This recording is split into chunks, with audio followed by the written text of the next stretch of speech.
ഷഫീദ് റാവുത്തർ ചേരുന്നുണ്ട് ഏറ്റവും പുതിയ വിവരങ്ങളുമായി. ഷഫീദ് കന്യാകുമാരിയിലേക്ക് ഉള്ള യാത്രയിലാണ് എന്ന് മനസ്സിലാക്കുന്നു, അവിടെ എത്താൻ പോകുന്നു എന്ന് മനസ്സിലാക്കുന്നു. കന്യാകുമാരി കേന്ദ്രീകരിച്ചുള്ള അന്വേഷണം അതാണ് ഇനി പ്രധാനം. അവിടെയുള്ള റെയിൽവേ സ്റ്റേഷനിൽ നിന്നുള്ള CCTV ദൃശ്യങ്ങൾ, സമീപത്ത് നിന്ന് എവിടേക്കാണ് പോയതെന്ന് കണ്ടെത്താൻ കഴിയുന്ന അതിന് സാധ്യമായ തരത്തിലുള്ള CCTV ദൃശ്യങ്ങൾ, ഇതൊക്കെ ശേഖരിക്കുക എന്നുള്ള നടപടിയിലേക്ക് അന്വേഷണ സംഘം കടക്കുന്നുണ്ട്. കേരള പോലീസിൻ്റെ സംഘം കന്യാകുമാരിയിലേക്ക് പുറപ്പെട്ടു കഴിഞ്ഞിട്ടുണ്ട്. ഏറ്റവും പുതിയ അപ്ഡേറ്റ് എന്താണ്? നിലവിൽ നടക്കുന്ന അന്വേഷണത്തിൻ്റെ, കന്യാകുമാരി കേന്ദ്രീകരിച്ച് നടക്കുന്ന അന്വേഷണത്തിൻ്റെ സ്വഭാവം എന്താണ് ഷഫീദ് റാവുത്തർ?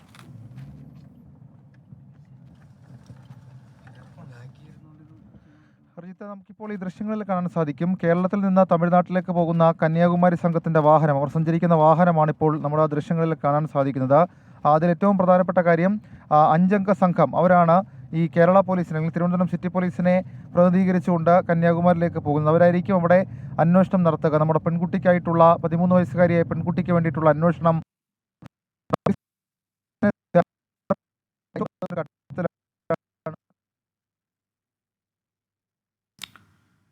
പോലീസ് കമ്മ്യൂണിക്കേറ്റ് ചെയ്തിട്ടുണ്ട് കാര്യങ്ങൾ. അവിടെ അന്വേഷണം അത് ആരംഭിച്ചിട്ടുണ്ട് എന്നുള്ള വിവരങ്ങൾ കൂടി ഈ ഘട്ടത്തിൽ നമുക്ക് ലഭിക്കുന്നുണ്ട്. പലതരത്തിലുള്ള അന്വേഷണങ്ങൾ കന്യാകുമാരി പോലീസിന്റെ ഭാഗത്ത് നിന്ന് അവിടെ ആരംഭിച്ചിട്ടുണ്ട്. മാത്രമല്ല, കന്യാകുമാരി എത്തുന്നതിന് മുൻപ് തമിഴ്നാട് ബോർഡർ ആരംഭിച്ചതിന് ശേഷം കന്യാകുമാരി എത്തുന്നവരെയുള്ള 3 സ്റ്റേഷനുകളുണ്ട് എന്ന് നമ്മൾ മനസ്സിലാക്കുക. 2 സ്റ്റേഷനുകളുണ്ട്. ആ 2 സ്റ്റേഷനുകളിലും തമിഴ്നാട് പോലീസിന്റെ സംഘങ്ങളുണ്ട്. കൂടാതെ കേരളത്തെ സംബന്ധിച്ച നെയ്യാറ്റിൻകര, പാറശാല എന്നീ 2 സ്റ്റേഷനുകൾ കേന്ദ്രീകരിച്ച് ഇതിനോടകം തന്നെ ചിത്രങ്ങളടക്കമുള്ള കാര്യങ്ങൾ പ്രചരിപ്പിച്ചുകൊണ്ട് പോലീസിന്റെ അന്വേഷണം ആരംഭിച്ചിട്ടുണ്ട്. RPF-മായി സംയുക്തമായിട്ടാണ് പോലീസ് അവിടെ ഈ കുട്ടിക്ക് വേണ്ടിയിട്ടുള്ള തെരച്ചിൽ നടത്തുന്നത്. ഇനി കന്യാകുമാരിയിലേക്ക് എത്തുക. കന്യാകുമാരി SP ഓഫീസിൽ നിന്നുള്ള ഒരു സ്പെഷ്യൽ ടീം കൂടി അസിസ്റ്റ് ചെയ്യും കേരള പോലീസിന് എന്നുള്ള വിവരം ലഭിക്കുന്നുണ്ട്. അങ്ങനെയാണെങ്കിൽ അത് പോലീസിനെ സംബന്ധിച്ചുള്ള നിർണായകമാകും. പക്ഷേ ഈ കേരള പോലീസിന്റെ സംഘം ഇതുവരെയും പാറശാല കടന്നിട്ടില്ല. നമ്മളിപ്പോൾ പാറശാല ഭാഗത്തേക്ക് എത്തുകയാണ്. അപ്പോൾ ഇനിയും സമയമുണ്ട്. ഏതാണ്ട് കന്യാകുമാരിയിലേക്ക് എത്താൻ 1 മണിക്കൂറോളം സമയമുണ്ട്. ആ മൂവ്മെന്റിനിടയിൽ, ആ ഒരു ടൈം ഗ്യാപ്പിനിടയിൽ ഒരു പക്ഷേ ആ പെൺകുട്ടിയെ കണ്ടുപിടിക്കട്ടെ എന്നുള്ള ശുഭവാർത്ത അത് നമുക്ക് കൊടുക്കാൻ കഴിയുമെന്നുള്ളതും ഏറ്റവും നിർണായകമായിട്ടുള്ള വിവരം. ഏതായാലും അങ്ങനെ ചില നീക്കങ്ങൾ അവിടെ നടക്കുന്നുണ്ട്. കേരളത്തിൽ നിന്നുള്ള പോലീസ് സംഘം അവർ സഞ്ചരിക്കുന്ന വാഹനമാണ് നമുക്ക് തൊട്ട് മുൻപിലുള്ളത്. ഏതായാലും 1 മണിക്കൂർ സമയം കന്യാകുമാരിയിലേക്ക് ഇനിയും എടുക്കും. അങ്ങനെ 1 മണിക്കൂർ സമയം എടുത്തുകൊണ്ടായിരിക്കും കന്യാകുമാരിയിലേക്ക് എത്തുക. കന്യാകുമാരി എത്തിക്കഴിഞ്ഞാൽ കേരള പോലീസിന്റെ സംഘം അത് റിസീവ് ചെയ്യുന്ന രീതിയിലേക്ക്, പെൺകുട്ടിയെ കണ്ടെത്തി അവിടെ എത്തിച്ച് നമ്മൾ റിസീവ് ചെയ്ത രീതിയിലേക്ക് കാര്യങ്ങൾ പോകട്ടെ എന്നാണ് നമ്മൾ എല്ലാവരും ആഗ്രഹിക്കുന്നത്. എത്രത്തോളം സാധ്യമാകുമെന്ന് അറിയില്ല. പക്ഷേ ഈ 1 മണിക്കൂർ ടൈം ഗ്യാപ്പിനുള്ളിൽ ഒന്ന് പുലർന്നു വരുമ്പോൾ സ്വാഭാവികമായും മറ്റ് തടസ്സങ്ങൾ, രാത്രി വലിയ തടസ്സങ്ങൾ നമ്മൾ കണ്ടതാണ്. നമ്മൾ ശംഖുമുഖത്തും വലിയതുറയിലും ഭീമാപ്പള്ളിയിലും ഒക്കെ തെരച്ചിൽ നടത്തുമ്പോൾ വലിയ തടസ്സങ്ങൾ, അത് ശക്തമായ മറികടക്കും രൂപത്തിൽ കണ്ടതാണ്. പക്ഷേ ഒന്ന് നേരം പുലർന്നു കഴിഞ്ഞാൽ തെരച്ചിലിന് അല്ലെങ്കിൽ ആ കുട്ടിയെ കണ്ടെത്താൻ അത് കൂടുതൽ സഹായകരമാകുമെന്നുള്ള വിശ്വാസം പോലീസിനെ സംബന്ധിച്ചിട്ടുണ്ട്. ഉന്നത പോലീസ് ഉദ്യോഗസ്ഥരടങ്ങുന്ന 2ാമത്തെ 3ാമത്തെ ഒക്കെ സംഘങ്ങൾ കന്യാകുമാരിയിലേക്ക് യാത്ര തിരിക്കാനുള്ള സാധ്യതയുമുണ്ട് എന്നുള്ള ഒരു വിവരം കൂടി നമുക്ക് ഈ ഘട്ടത്തിൽ ലഭിക്കുന്നുണ്ട്. ഏതായാലും ഇതിലേക്കെല്ലാം നയിച്ചത് വളരെ നിർണായകമായിട്ടുള്ളത് ഒരു സഹയാത്രി ബബിതയുടെ ഒരു നീക്കമായിരുന്നു. അതായത് ഇന്നലെ ഉച്ചയ്ക്ക് 1 മണിക്കാണ് ബാംഗ്ലൂർ കന്യാകുമാരി എക്സ്പ്രസ് ാണ് നിലവിൽ ഇപ്പോൾ പോലീസ് ഭാഗികമായി സ്ഥിരീകരിച്ച് പറയുന്ന വിവരം. അവിടെ യാത്ര തുടർന്നു. പാറശാലയിൽ നിന്നാണ് ഈ സഹയാത്രിയെ അപ്പോൾ ഉള്ളിലാണ് ഒറ്റയ്ക്കിരുന്ന് കരയുന്ന, അതായത് അവർ കയറിയപ്പോൾ മുതൽ ആ പെൺകുട്ടി കരഞ്ഞുകൊണ്ടിരിക്കുകയായിരുന്നു. അങ്ങനെ കരയുന്ന ഒരു കുട്ടിയെ ശ്രദ്ധയിൽപ്പെടുന്നതും അവർ സംസാരിച്ചപ്പോൾ നല്ലൊരു ശരി ഷഫീദ്, ചെറിയ ചില സാങ്കേതിക തടസ്സങ്ങളുണ്ട്. അത് പരിഹരിച്ചതിന് ശേഷം ഷഫീദിലേക്ക് വീണ്ടും തിരികെ എത്താം. ഇപ്പോൾ കേരള പോലീസിൻ്റെ സംഘം കന്യാകുമാരിയിലേക്ക് പുറപ്പെട്ടിട്ടുണ്ട്. അവരുടെ വാഹനത്തിൻ്റെ, അവരുടെ യാത്രയുടെ ദൃശ്യങ്ങളാണ് പ്രേക്ഷകർ കണ്ടത്. 24-ൻ്റെ വാർത്താ സംഘവും അവർക്കൊപ്പം യാത്ര തിരിച്ചിട്ടുണ്ട്. അവിടെയുള്ള അന്വേഷണത്തിൻ്റെ നീക്കങ്ങൾ ഏത് തരത്തിലാണ് എന്നുള്ള വിവരങ്ങളൊക്കെ പ്രേക്ഷകരിലേക്ക് എത്തിക്കാം. ഇപ്പോൾ പ്രേക്ഷകർ കാണുന്ന, സ്ക്രീനിൽ കാണുന്ന ചിത്രം, അതാണ് ഈ കേസിൽ പ്രധാനപ്പെട്ട വഴിത്തിരിവായി മാറിയിരിക്കുന്നത്. ഈ കുട്ടി ട്രെയിനിൽ കയറിയതിനു ശേഷം, യാത്ര തുടങ്ങിയതിനു ശേഷം സഹയാത്രക്കാരിയായ ഭവിത എന്ന യാത്രക്കാരി എടുത്ത ചിത്രമാണത്. ഒരു അസ്വാഭാവികത തോന്നിയതിനെ തുടർന്നാണ്, ഈ കുട്ടി കരയുന്നത് കണ്ടതിനെ തുടർന്നാണ് ഭവിത ഇങ്ങനെ ഒരു ചിത്രം പകർത്തുന്നത്. പിന്നീട് ഈ കുട്ടിയെ കാണാനില്ല, ഈ കുട്ടിക്കായി അന്വേഷണം നടക്കുന്നു എന്നുള്ള വിവരം മാധ്യമങ്ങളിലൂടെ അറിഞ്ഞതിന് ശേഷം ഈ കുട്ടി അത് അന്വേഷണ സംഘത്തിന് കൈമാറുകയായിരുന്നു. ഇപ്പോൾ പ്രേക്ഷകർ കാണുന്ന ആ ചിത്രം, അത് പ്രേക്ഷകർക്ക് മുമ്പിലേക്ക് എത്തുന്നത് ഷഫീദ് റാവുത്തറിലൂടെയാണ്. ഷഫീദ് റാവുത്തർ അതിൻ്റെ വിവരങ്ങൾ പങ്കുവെച്ചുകൊണ്ടിരിക്കുകയായിരുന്നു. കന്യാകുമാരിയിലെ അന്വേഷണം ഏത് തരത്തിലായിരിക്കും എന്നുള്ള കാര്യങ്ങളൊക്കെ വിശദീകരിക്കുകയായിരുന്നു. ഒരുപക്ഷേ കേരള പോലീസിൻ്റെ കൂടുതൽ സംഘം കന്യാകുമാരിയിലേക്ക് പോകാനുള്ള സാധ്യതയും ഈ ഘട്ടത്തിൽ നമുക്ക് തള്ളിക്കളയാൻ കഴിയില്ല. നേരത്തെ ചൂണ്ടിക്കാട്ടിയതുപോലെ കന്യാകുമാരി എത്തുന്നതിന് മുമ്പ് 4 സ്റ്റേഷനുകളുണ്ട്. അവിടെ എവിടെയെങ്കിലും ഇറങ്ങിയിട്ടുണ്ടോ എന്നുള്ള കാര്യവും സ്വാഭാവികമായും അന്വേഷണത്തിൻ്റെ പരിധിയിൽ വരും. അതുകൊണ്ട് അത് കേന്ദ്രീകരിച്ചുള്ള അന്വേഷണവും നടക്കുന്നുണ്ട്. ഇപ്പോൾ പ്രേക്ഷകർ സ്ക്രീനിൽ കാണുന്ന നമ്പറിൽ എന്തെങ്കിലും തരത്തിലുള്ള വിവരങ്ങൾ ഈ കുട്ടിയുമായി ബന്ധപ്പെട്ട് ലഭ്യമാവുകയാണെങ്കിൽ അറിയിക്കണം എന്നുള്ള കാര്യം പോലീസ് അറിയിച്ചിട്ടുണ്ട്. കുട്ടിയെ കണ്ടെത്താൻ കഴിയും എന്ന പ്രതീക്ഷ, ആത്മവിശ്വാസം നേരത്തെ DCP പ്രകടിപ്പിക്കുന്നുണ്ടായിരുന്നു. പോലീസ് അത് സംബന്ധിച്ച കാര്യങ്ങൾ, നിലവിലെ അന്വേഷണത്തിൻ്റെ പുരോഗതി, ഏറ്റവും ഒടുവിലായി ലഭ്യമായ വിവരങ്ങൾ, ഇതൊക്കെ അന്വേഷണ സംഘം വ്യക്തമാക്കുന്നുണ്ടായിരുന്നു. അസം സ്വദേശിയായ കഴക്കൂട്ടത്ത് താമസിക്കുന്ന തസ്മീൻ എന്ന 13 വയസ്സുകാരിക്കായുള്ള അന്വേഷണമാണ് ഇപ്പോൾ നടക്കുന്നത്. അത് ഏതാണ്ട് 20 മണിക്കൂറിലേക്ക് കുട്ടിയെ കാണാതായിട്ട് ഏതാണ്ട് 20 മണിക്കൂർ പിന്നിടുന്ന നിലയുണ്ട്.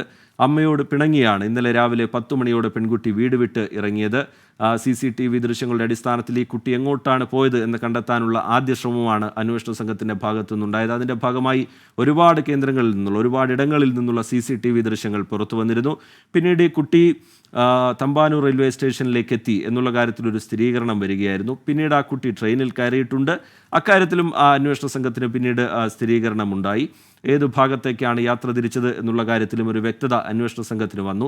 അവിടെ നിന്നാണ് ഈ കേസിലെ ഏറ്റവും പ്രധാനപ്പെട്ട വഴിത്തിരിവ് എന്ന് നമുക്ക് വിശേഷിപ്പിക്കാവുന്ന, ഈ കുട്ടി ട്രെയിനിൽ യാത്ര ചെയ്തിരുന്നു എന്നുറപ്പിക്കാവുന്ന, കന്യാകുമാരി ഭാഗത്തേക്കാണ് പോയിരിക്കുന്നത് എന്നുറപ്പിക്കാവുന്ന ഏറ്റവും പ്രധാനപ്പെട്ട വഴിത്തിരിവ് എന്ന് വിശേഷിപ്പിക്കാവുന്ന ഇപ്പോൾ പ്രേക്ഷകർ കാണുന്ന ചിത്രം പുറത്തു വരുന്നത്. അതിനെ പിൻപറ്റിയുള്ള അന്വേഷണമാണ് ഇപ്പോൾ നടന്നുകൊണ്ടിരിക്കുന്നത്.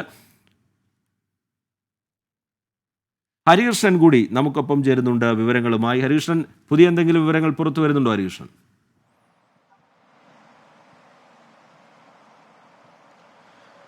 അറിയിച്ചിട്ട് ഇപ്പോൾ നമ്മൾ മനസ്സിലാക്കുന്നത് ഇവിടെ നിന്നും, അതായത് കഴക്കൂട്ടം പോലീസ് സ്റ്റേഷനിൽ നിന്ന് ഒരു സംഘം കൂടി, കേരള പോലീസിന്റെ ഒരു സംഘം കൂടി ഈ കന്യാകുമാരിയിലേക്ക്, അല്ലെങ്കിൽ ആ ഭാഗത്തേക്ക് ഈ കുട്ടി പോയി സഞ്ചരിച്ചു എന്ന് മനസ്സിലാക്കുന്ന ഭാഗത്തേക്ക് പോകും എന്നുള്ളത് തന്നെയാണ്. അതാണ് അടുത്തൊരു സംഘം കൂടി അങ്ങോട്ടേക്ക് പോകാൻ ഒരുങ്ങുന്നു എന്നുള്ളതാണ് ഏറ്റവും പ്രധാനപ്പെട്ട കാര്യം. ഈ കന്യാകുമാരിയിലേക്ക് അല്ലെങ്കിൽ തമിഴ്നാട്ടിലേക്ക് ഈ പെൺകുട്ടി പോയി ഇതിനിടയിൽ ഈ ബംഗളൂരു കന്യാകുമാരി എക്സ്പ്രസ് ട്രെയിനിലാണ് ഈ പെൺകുട്ടി യാത്ര ചെയ്തത്.